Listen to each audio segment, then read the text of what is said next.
Hi, everyone, and welcome to Preparing for Launch, where we talk about the space sector through entertainment, education, advice, and insights. Today we have Joseph Dudley and Heidi Thiemann speaking about the Space Skills Alliance and advice on how you could enter the space sector. Time is X minus 10, 9, 8, 7, 6, 5, 4, 3, 2, 1, 0.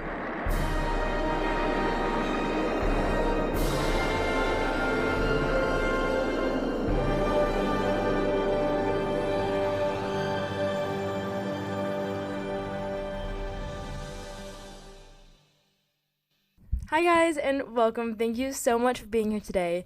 Do you just want to give a little introduction on yourself? Yeah, I'm Joseph. Where to start?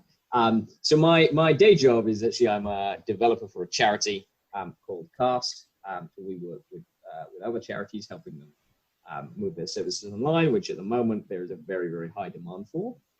Um, in my spare time, I have set up with Heidi the Space Skills Alliance, which is all about addressing the skills shortages within the UK space sector. I'm Heidi, and I'm currently doing my PhD in astronomy at the Open University in Milton Keynes. So what I do there is I study binary stars, and I'm actually looking for very long period binary stars, so slow rotating binary stars that might one day merge and explode. So I get to use telescopes all over the world. And as Joseph said, we've set up the Space Skills Alliance, and we'll hear more about that during this podcast. So, Joseph, you were the chair of UKSEDS, and Heidi, you're the treasurer. So what experience did you gain from your experience at UKSEDS? So many things. I mean, I was chair at the end, but I started off, I joined as the marketing officer because I didn't really like the design of the leaflets. And I said, hey, can I help you make some better leaflets? And they went, yeah, we need somebody.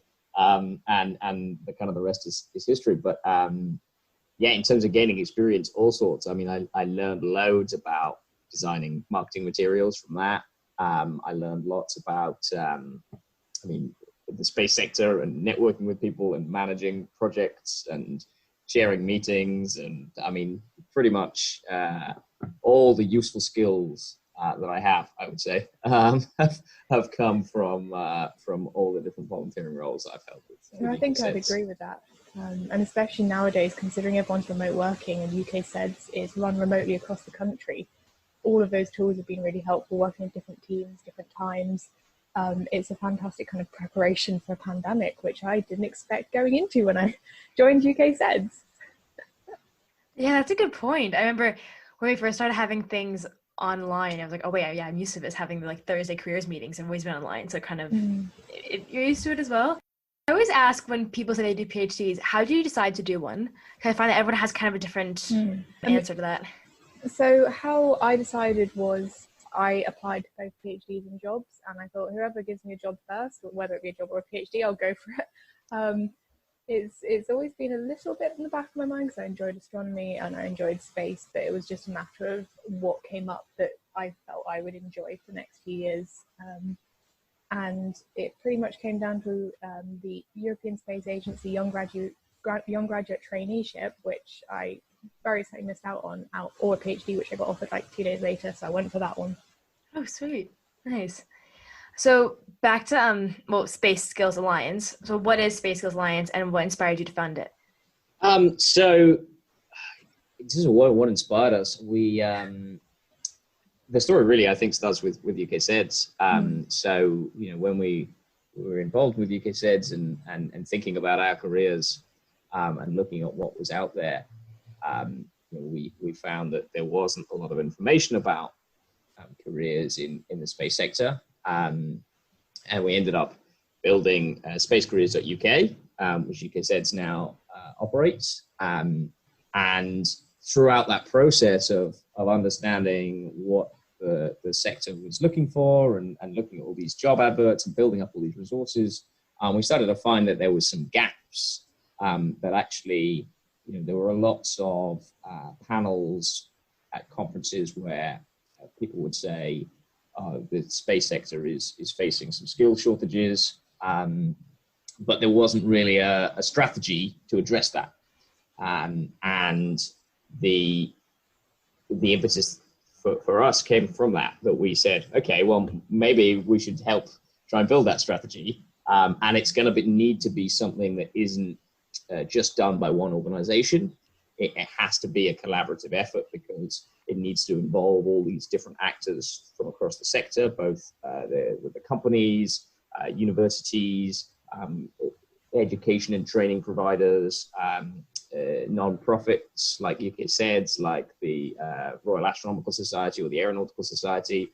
All these different groups have got to come together, and so that's why we made it an alliance. And we want all these organizations to be talking to each other and sharing their problems and also their solutions, and trying to learn from each other, and really push themselves to do the best that they can do to make the space sector really great and a really great place to work, and address that skill shortage that everybody is talking about. I think another reason is the fact that a lot of data surrounding skill shortages around diversity issues in the space industry, it just isn't there at the moment. And a lot of it comes from the same source, which is fantastic as a source, but there needs to be more collaboration, as Joseph said, in the industry with bringing this data together and making it available to others to learn from. So we thought that we'd be the ones to do that. Yeah, absolutely. There's a lack of data. There's a lack of transparency. Students, we found, have no idea really what the sector wants for them to learn, what skills they should have. There's a lack of communication between universities and companies, similarly around what skills should they have, what kind of training opportunities are best, and that kind of thing. And not enough of those opportunities. So through UKSEDS, a lot of those opportunities have been created, the fantastic competitions and so on. But a lot of those didn't exist not that long ago. Can you give a brief history on what the Alliance has done since you started it? Not a great deal, to be honest. We formed at the UK Space Conference last year in 2019, technically, or launched then. And since then we've been working on mostly on our first report, getting all of that together, thinking of lots of other things in the background. But yeah, as Joseph said, we haven't done a huge amount yet, but we've got big plans. Yeah, absolutely. I mean, it's been what, I guess coming up to 9 months now, but a lot of that was just the kind of admin of getting things going, registering for a bank account and that kind of thing. What were the main findings from your first skills report? So the really big one was the very high demand for programming skills. So this isn't a massive surprise, to be honest. This is something that people have talked about. There's been a lot of anecdotal evidence around what kind of shortages the sector is facing. But this is the first time that we've been able to put some numbers onto those bits of anecdotal data. So the main thing was about just under half of all of the early careers jobs that we looked at were asking for some kind of programming skill, particularly C and C++, and also Python, but a whole host of different languages, platforms, and so on. I think another key skill is, transferable skill really, is that communication, working with others is something that's really sought after by employees as well. So it's not just having the technical skills, the programming skills. Employers want people coming out of university to actually have the group work skills and the ability to work with others and go straight into a company and actually get stuck in. And that's coming out as about 90% of all jobs are asking for that, which I think all of them, 100% of jobs should be asking for that sort of thing. But it's still really high, and it's reassuring that if maybe programming isn't your top priority or your top skill, that's absolutely fine. If you can work with others in a team, that's also something that's really positive as well. That's good to know with my one module MATLAB experience. Yeah, don't worry. You'll be fine. The other side of the stat is that 50% of the jobs don't require programming. Just how you look at it, isn't it? Yeah, you can be on the non-programming side if you. Sweet, because my registration for next modules are tomorrow, so I think I might kind of get some Python in there.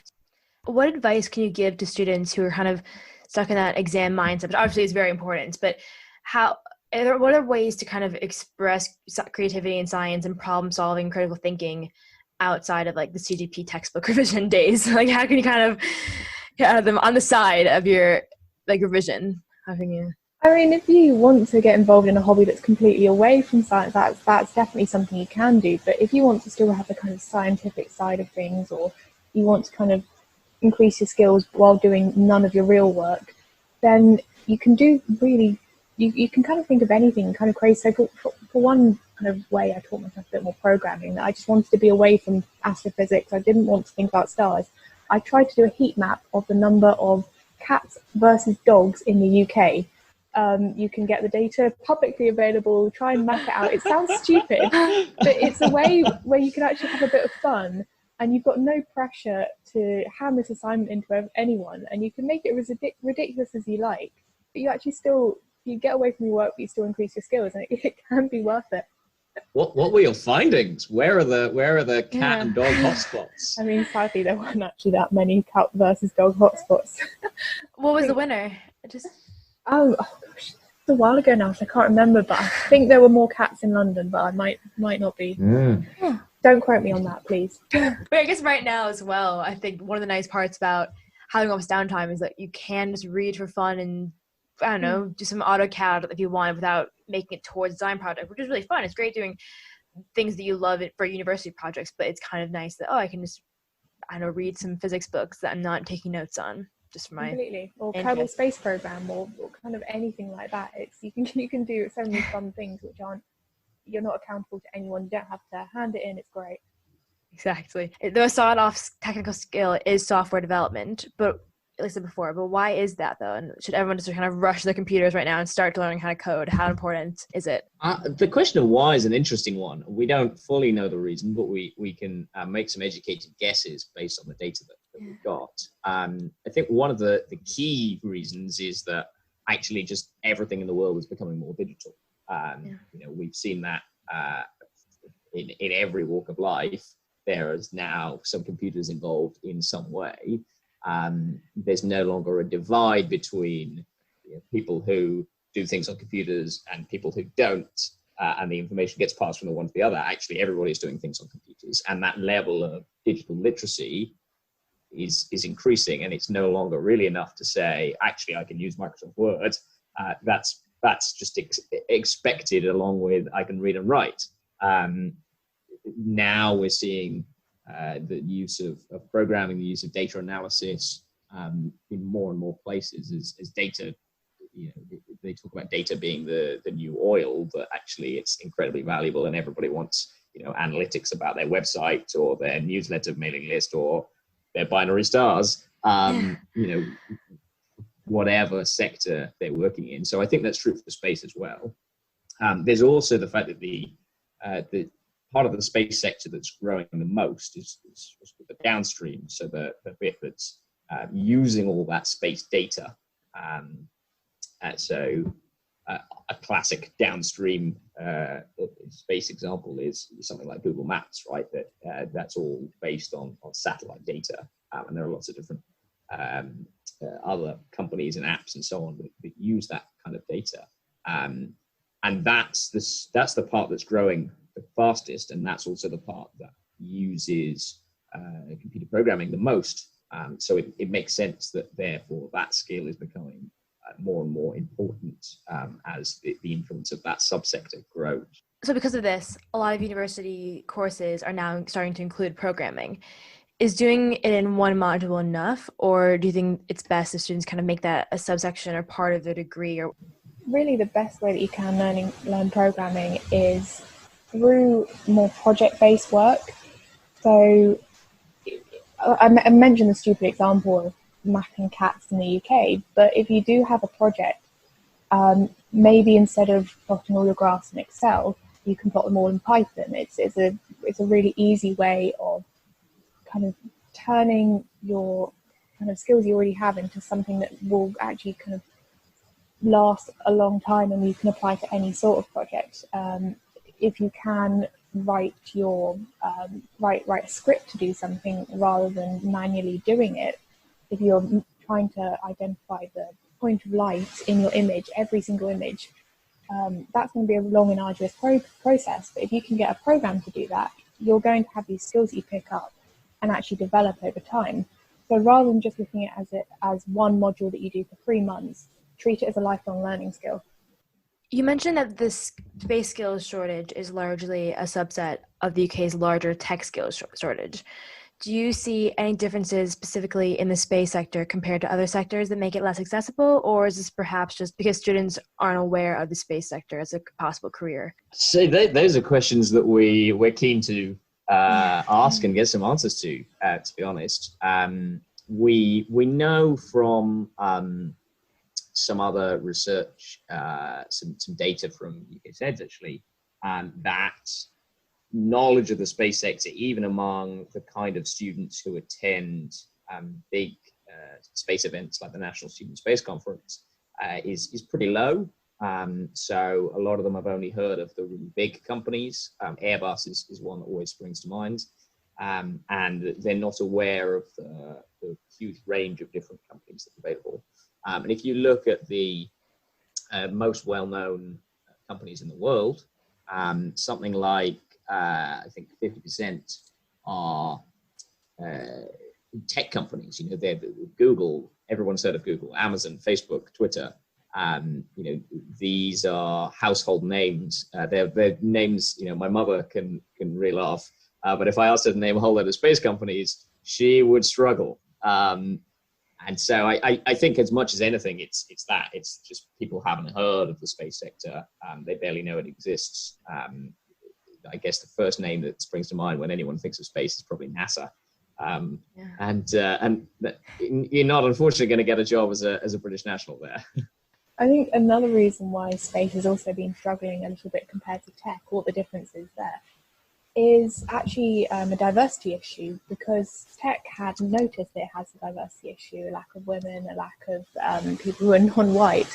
And it did address that, and it's been actively addressing that for the last 10, 20 years. It has had benefits, and it's actually given results, whereas the space sector has been lagging behind the tech sector in that sort of way. So you still do see a sector which is largely old white men, and it hasn't yet put as much effort into recruiting from a diverse range of people as it really could have done, which I imagine does put off certain groups of people. Definitely. How do you think that could be improved in terms of recruiting and just the ethos of the companies? Well, in terms of recruiting, some ways you can improve quite easily is by checking language for gender bias or any sorts of other bias.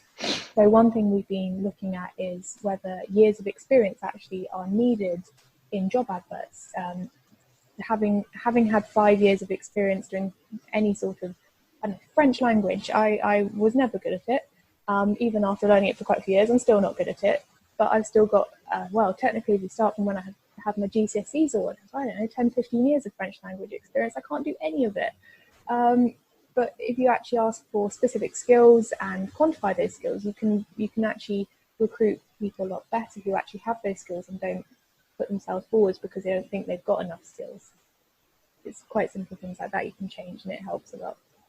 That's a very good point as well about experience. I know a lot of people, including myself, who they apply for the first proper internship, and the only thing they have in their CV is things they did in school. It's that kind of threshold you need to meet and reach after leaving sixth form, when you're like, hey, my whole life has just been to get to university, and now I want a job, but my CV is nothing. There's nothing on it because everything was just under 18.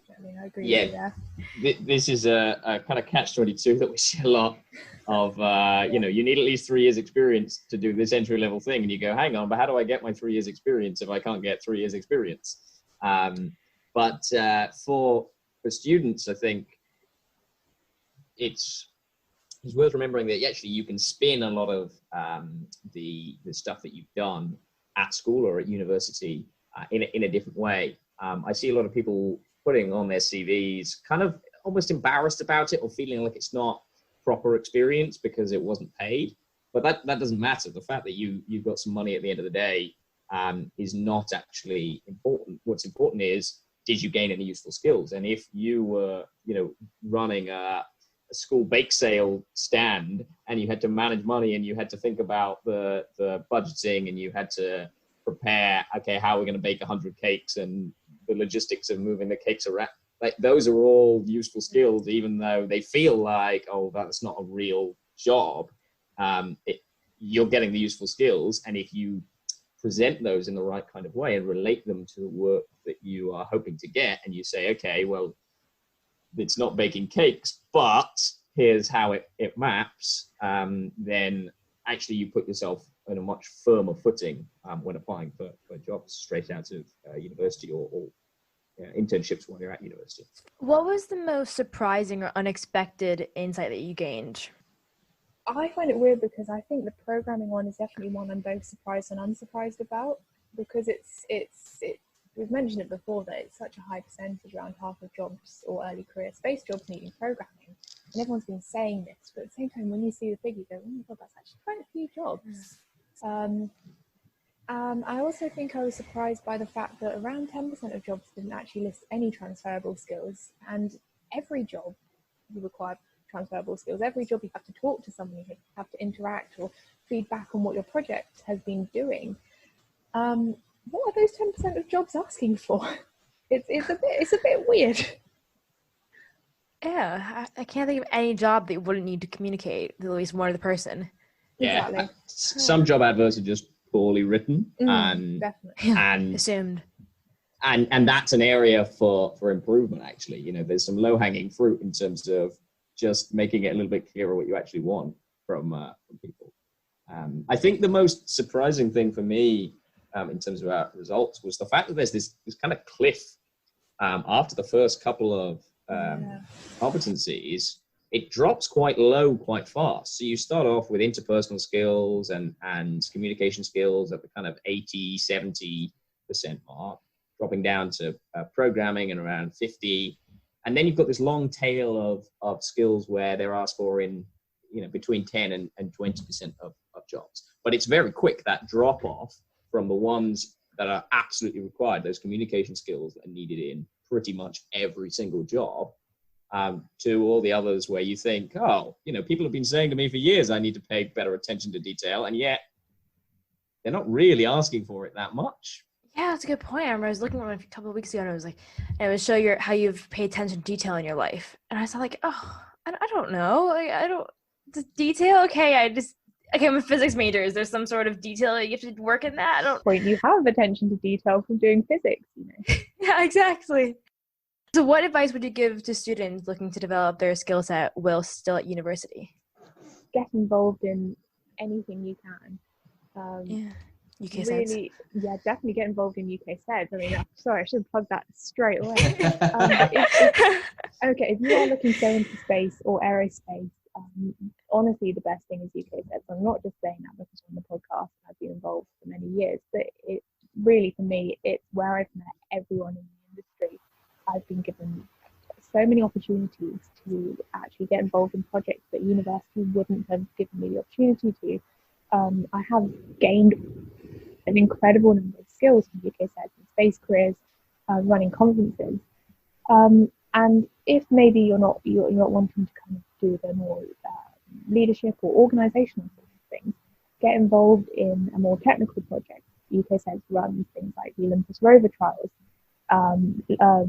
rocketry competitions, hackathons. It's the type of thing where you can maybe just spend a short amount of time learning some really key skills you wouldn't get outside the university, and they're just so much more valuable than you think they are.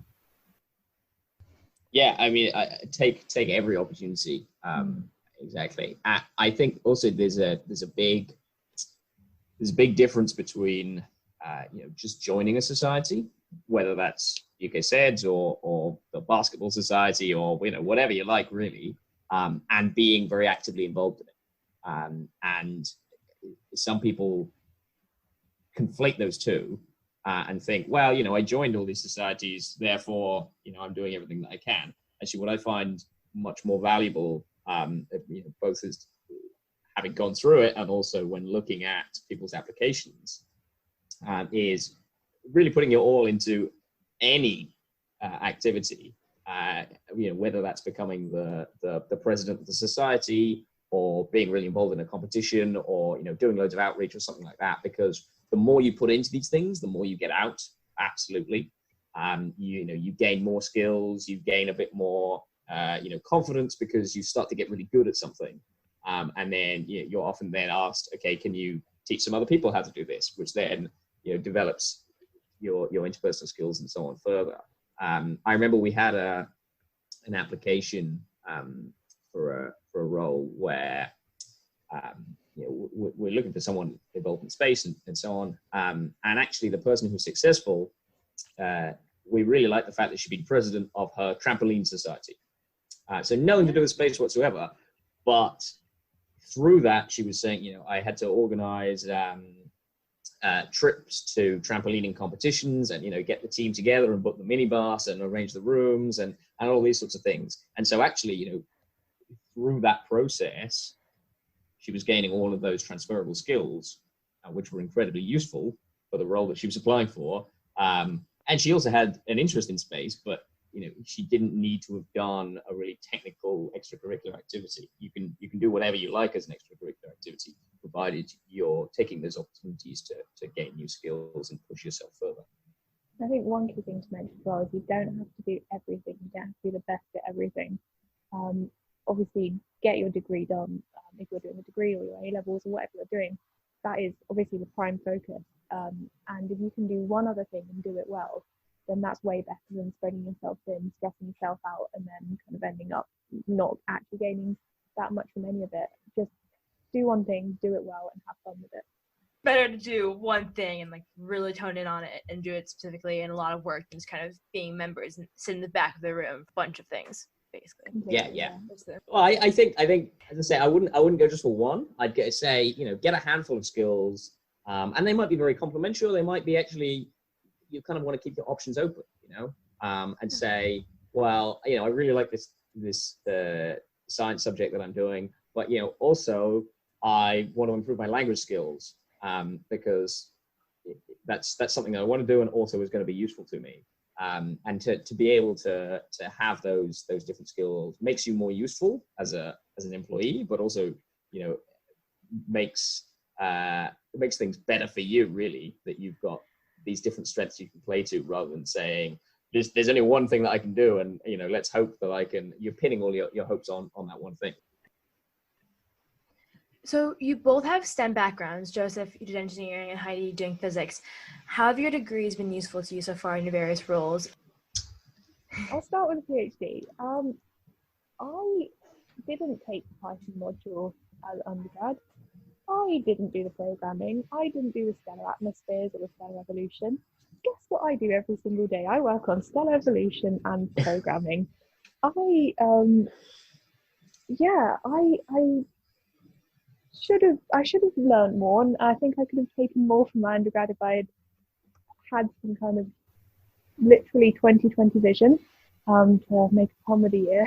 But I mean, in terms of the actual content, I didn't actually take a huge amount of content from my undergrad to do my PhD. I took more of the skills, the kind of the ability to look at data and go, okay, this is wrong, this is right, this is how I sort it, and make sense of it and pull it out into something that's relevant for a scientific paper.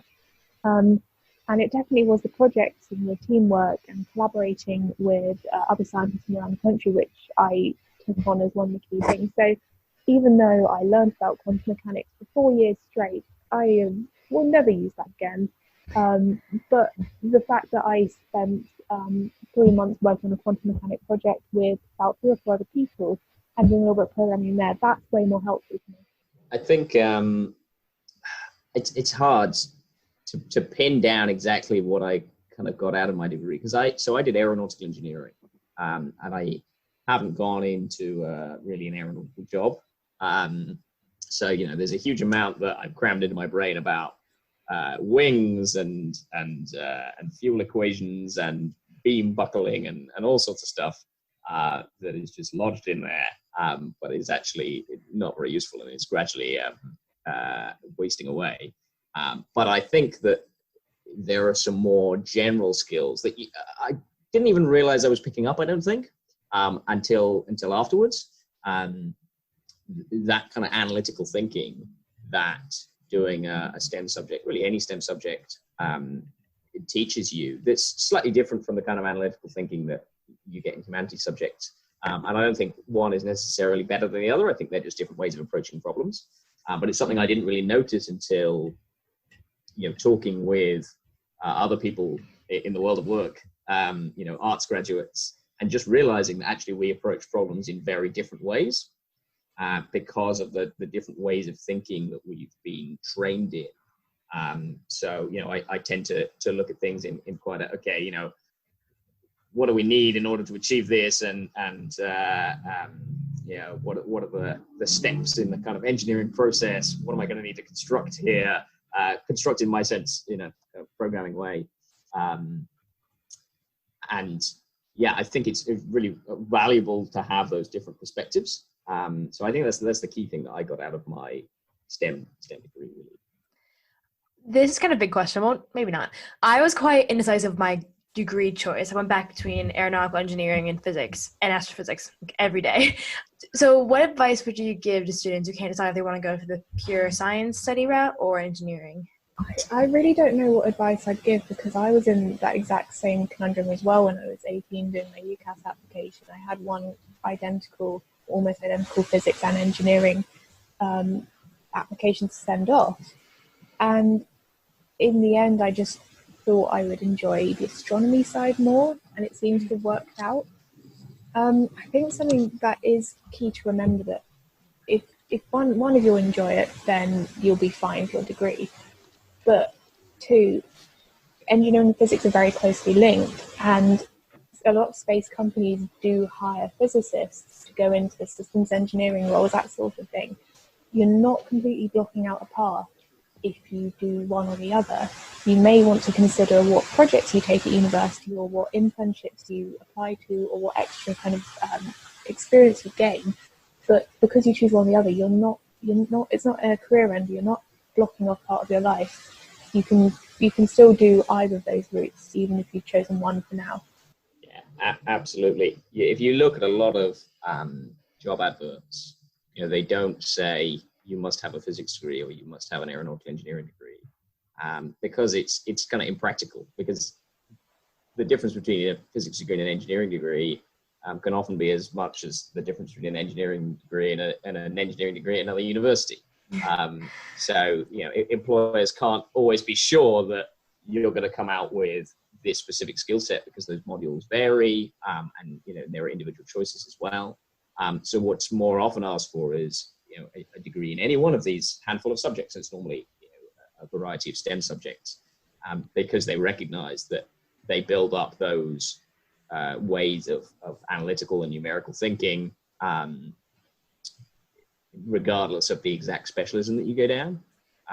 Similar to Heidi, I mean, I started off, I wanted to study maths. I was sure I wanted to study maths. And then I thought, maybe a bit more, I want to apply it a bit more. Okay, well, I'll do physics. I want to apply even more engineering. I want to apply even more to a very specific, aeronautical engineering. But I think back to, doing UCAS forms and so on, and it worries me that I can't really remember why I picked this degree that I ended up doing. I feel like I should have some, a paper trail, some documentation that says, I considered all of these things and then I opted for this. And instead I'm like, well, I don't know, did I just pick it because it was alphabetically at the top of the list? It's a concern. If my cursor had slipped, I would have done archaeology. So I'm not sure, to be honest, exactly why I picked it. I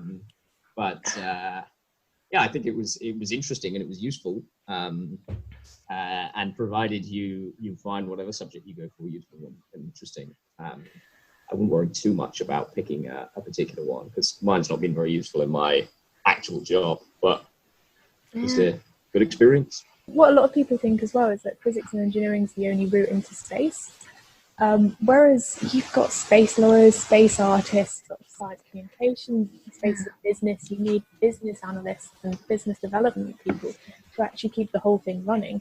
You can be involved in space even if you don't like physics or engineering. And I think that's the key point, is that what with our results, 50% of jobs do programming, 50% of jobs don't. A lot of those jobs aren't even science. You can be heavily involved in the space sector without having to do a single equation, which is great for some people. There are plenty of students who may perhaps be looking at starting their own company instead. Where do you begin? How do you turn your ideas into this reality? And did you guys encounter any difficulties or trouble? It's a good question. So I feel like we may not have done the typical starting a business that a lot of people think of when you start a business, because we sat down in a room and for about 6 hours and just wrote a strategy document. That's kind of how we started it. And we just got a bit carried away. And then it all kind of spiraled from there. And we just sorted out like filling out the forms with the government and starting a bank account eventually. But it's not too tricky to start it. That bit isn't the tricky stuff. It's a bit slow. But what is tricky is actually having something that is a kind of sellable product. So I guess Import isn't a sellable product in that respect, but it's having something which you can actually give to the world and say, look, we are good at this. Now will you invest in us or collaborate with us? So it's not necessarily setting it up, but it's having that first piece of work to really showcase your skills. And that's what the hard work really goes into. Yeah, we have definitely haven't done it kind of the traditional way, because we're not, I mean, we are a company legally, but we're not we're not profit making. So we've approached this slightly differently. And yeah, it's terrifyingly easy to fill in the forms and set up a company. And suddenly you go, oh my God, I'm a company director and I have real legal responsibilities. But yeah, the tricky part, I think Heidi is absolutely right, is if you're trying to make a profit, then you've got to have a product that people want to buy. And in our case, it's very similar. But we're trying to build a coalition, an alliance here. So we need to convince organizations within the space sector to buy the product of kind of membership, really, of getting on board and committing to some principles about how they go about recruiting and look at the skills and so on. So that's the really hard thing. And that's why we sat down for ages and just kind of hammered out this document and said, okay, what would we do in these situations and what is it we're really trying to achieve? Because we started off, as all ideas do, as kind of what if we did this? Do you think we could turn that into an organization, an idea, or a product? And you've got to play with it a bit, because often your initial idea is not quite right. It's not quite something that's sellable. But you can say, okay, well, how could we adapt this? And we had to do that a couple of times. We had to pivot a little bit, and we got feedback where people said, actually, this bit of your idea not very good, but this has got some potential. So you've got to hone it and get something worthwhile out of it. And I'm sure we'll keep doing that. It's not a case of you create a company and then job done. You've got to keep improving what you're doing and responding to the feedback from your customers, or in our case, your members, in order to improve and produce something better and keep your organization going, really. Is also the fact that you actually need a network, like networking at a conference. You need a network of people who believe in your idea or trust you enough that if they gave you money, you wouldn't just run off with it. You'd actually put it into a product. You'd put it into improving something. So it as much as it is about having a product and having a kind of strong business kind of background and plan, you also need to have that network of people. And the space industry, especially in the UK, is still pretty small. Once you know a few people, you kind of know everyone. So it's getting on good terms with those people and building up relationships, which is half the battle, or half the fun. Yeah, exactly. I think you're right. There's no this clear-cut way to start a company. You're starting your own thing, so it's not like a set of you need to do this first. Like obviously, there's the stuff you need to bank account and taxes and hiring, but there's no one tells you how to do that. No, there are loads of guides out there. Here's how to write a business plan. Here's how to do this. A a lot of them we found weren't very relevant to us because, we're trying to create a non-profit. We're trying to create a think tank, which is not something people normally go about doing. And there's especially not a guide for that. So yeah, it's to some extent you just make it up as you go along. And you get to a point where you say, oh, okay, we're doing this. Who knew? And then one day, director business cards turn up in your mail. Exactly. You go, oh, fantastic! I've accomplished a thing. Yeah, it's a real thing now. Other people are saying it's real. It must be. And yet, having that network, we've spent quite a lot of time in the space sector and built up relationships with a lot of people at different companies. And that's been incredibly valuable in getting this going.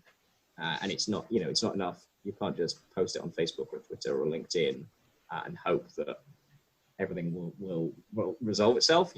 You've got to work those relationships and get people on board through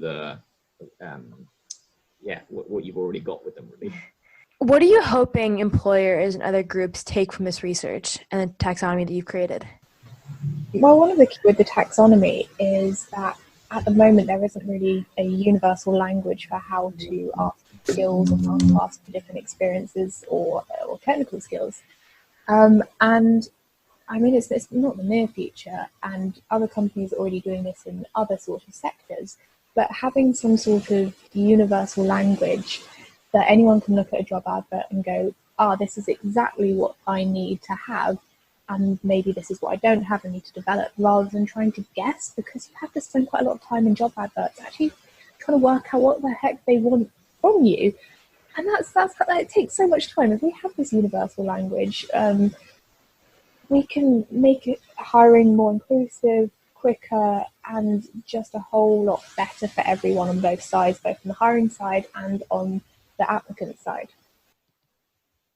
Yeah, absolutely. And also, I mean, I hope that they look at this report and see some of the results that we got out and understand the scale of the problem, really. So this report is just the first step for us, really. So one of the issues that we identified very early on was there's this lack of data. And this is the first bit of data to start building up an evidence base that's to inform that strategy. Because I think for too long, the space sector has been kind of winging it, which is okay when you're a very small sector and able to largely just poach from other sectors. And that's worked for a while. I think now that it's one of the fastest growing sectors of the economy, that approach is not going to work. It needs to be a lot more carefully thought out, and especially if the demand is for programmers, and that demand is increasing, that puts the space sector at odds with the tech sector. We know that there's a tech skill shortage on a huge scale, not just in the UK, but all over. And if we're now saying we're going head to head with the tech sector, who are better known, and in a lot of cases pay better, then the space sector's got to do something to respond to that. And we really want to stimulate that discussion. I don't think we've got all the answers by any means, but it's time now for the space sector to be taking those problems really seriously and working collectively to address the issues. So what are the next steps with the Space Skills Alliance? Oh, many. I mean, we've just released our report just this Monday, so we'll have a meeting in a couple of days, kind of debrief and work out what we need to do. But we've got loads of plans of different reports we want to work on. I mean, we want to repeat this sort of analysis for different layers and levels of the sector. For example, kind of mid and senior career jobs, to see how the kind of skills demand changes. We want to work on kind of helping create more figures to add to policy, pushing out some guidelines on best practice for hiring, that sort of thing. We've got a lot of plans. Yeah, there's there's a follow-up question from our report, which is, okay, so 50% of these jobs require programming skills. What do we need to do then? What is the next step? And we started putting some of that together, and we realized that actually it was just ballooning into its own report. Really so was. we've split that off. So the report that we published this week is just the stats, and then a future piece of work that we are working on at the moment will be what kind of actions is the space sector already taking? How can those be changed, and what new things can we do? But also, in terms of our next steps, we're very much informed by the demands of the sector. This is a collaborative thing, and we want to know from the companies and universities and all the different players what information is it that they need in order to make those decisions, in order to put together a coherent skill strategy. So we're in conversations with a lot of different groups about that. So our next steps will very much be informed by that. Amazing. Ideally, what do you hope to have achieved in 5 years' time? It's like an interview now. I'm sorry. I'm sorry. You see yourself in 5 years. I'm a very kind person. In 5 years' time, I'd like to be even kinder. Jacob wrote that question, and not. It's really hard to know where we'll be in 5 years' time, because I think the sector's changing so quickly, and we'll be, by 2025, we'll be halfway to the kind of 2030 goal of having 10% of global space industry. I think that's a figure. I hope I haven't mixed up GDP and 10% of the global market share. That's it. Yeah, that's the phrasing. So I mean, there's going to be rapid expansion, and obviously we're going to have to change and adapt to fill whatever needs arise. But I mean, hopefully, what ideally we would like to have is a kind of a good set of reports which are informing the sector, informing things like National Space Skills Institute, informing universities on where they can direct their teaching to help students better. I don't know exactly what form all of this is going to take, but we're both still planning on doing it and carrying on as long as we can. But 5 years is a tricky one. I mean, it's very early days for us right now. As you say, we only launched the end of last year. So in 5 years, we'd like to be the alliance we're saying that we are. So have that broad coalition of different organizations, and have really made some good progress towards a skills strategy for the sector, and implemented some real change. It's going to take a long time. This isn't something, you can't change the behavior or the approach of companies or a sector overnight. People have to be convinced. You've got to build up your evidence base, and even once that's happened, actually changing the structure of a course or the approach that companies take when hiring and that kind of thing, that takes a while. So it's not something that's going to be achieved really quickly, but hopefully within 5 years, we'll have got part of the way there. I'm sure there'll be more work to do, but excitingly, the space sector will also have grown. It's growing pretty fast at the moment. It's a field that's evolving, and who knows, 5-10 years, we may be seeing the Space Skills Alliance, far in the future, operating in space with everyone else. It'll be very exciting. NASA gets there. We're looking forward to opening our lunar regional office. Fantastic. What changes have you personally seen in the space sector in the last decade? Oh, or 5 years. I think the main thing is probably just there are so many more companies now. Yes, so many startups. I mean, a huge number of the companies that I've interacted with, or that I have friends who work at, these companies didn't exist 5 or 10 years ago. I mean, the UK Space Agency, I think, is only about 10 years old. It's 10 years old. Yeah, they celebrated in March or April this year. Yeah, so I mean, that's a massive transformation. Before that, we had the British National Space Centre, and space wasn't a government priority. We didn't have we had Helen Sharman, but she didn't get nearly the same amount of publicity as Tim Peake did when he launched. And just something I found anecdotally is there's much greater awareness of space among the public. And the way I measure this is that my aunt, my uncle, and my mum, they know more about space now, and they see it more in the newspapers, and they tell me about it and send me little cuttings. And I go, yeah, no, I already saw that. Right, the public do know a load more about space now. I mean, one particular example that's grown certainly and really quickly is actually astrobiology. We're seeing a huge number of research institutions actually have a huge boom in astrobiology. At the Open University, I think we've hired something like 70 astrobiologists in the last year, which is mad. So if you're looking for kind of the more kind of research areas, some of these are really taking off. Cube satellites, mega constellations.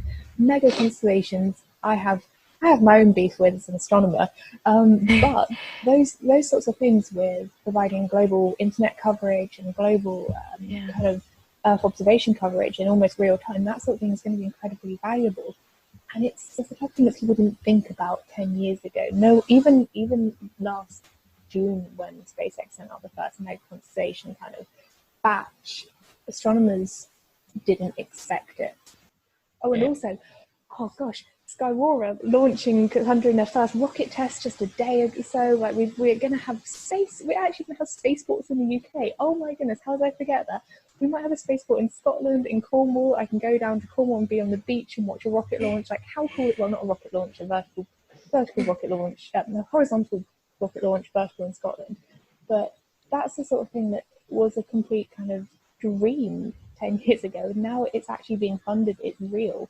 And we might be having Virgin Galactic launching satellites from the UK within the next year or so. How cool is that? Spaceports just blow my mind because spaceport to me is a word from science fiction. You know, it's up there with like androids and wormholes and, you know, Star Destroyers. Really, it's not a real thing. And then suddenly it's enshrined in law, and we've got actual politicians talking about it, not just like sci-fi nerds. And yeah, there are now spaceports. Who knew? So, and that's all been in the last few years. So I think 5-10 years from now, it's very hard to say what it's going to look like, but we'll probably be really surprised. Genuinely, space tourism could be a thing. And I really hope it gets cheaper, because I cannot afford £250,000 to go into space right now. Or ever. I just have one more question for you guys. What is the main message that you want students interested in the space sector to hear? One thing.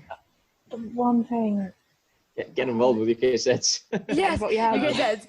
Maybe it's not for space specifically, but it's do what you enjoy, do what you're good at. You're only going to do well if you do those two things. And if you're good at getting involved in UK sets and kind of all that sort of stuff, then even better. Yeah, exactly. Yeah, I think I'd say there's not just one route into the space sector. You should never rule yourself out and say, oh, you know, I can't do it anymore because I didn't study physics or I didn't study engineering or anything like that. There are people from all different backgrounds, and do what you like. And if you like space as well, then there's room for you. Well, I think that's it for today, but thank you so much, Heidi and Joseph, for joining us. I hope everyone listening enjoyed getting an insight into the skills needed for the space sector. Be sure to check out our website, spacecareers.uk and uksats.org, for all the latest careers information and other news going on in the space sector. And be sure to join me in 2 weeks' time at Thursday at 5 for the next episode. Bye, guys. Houston, Tranquility Base here. The Eagle has landed.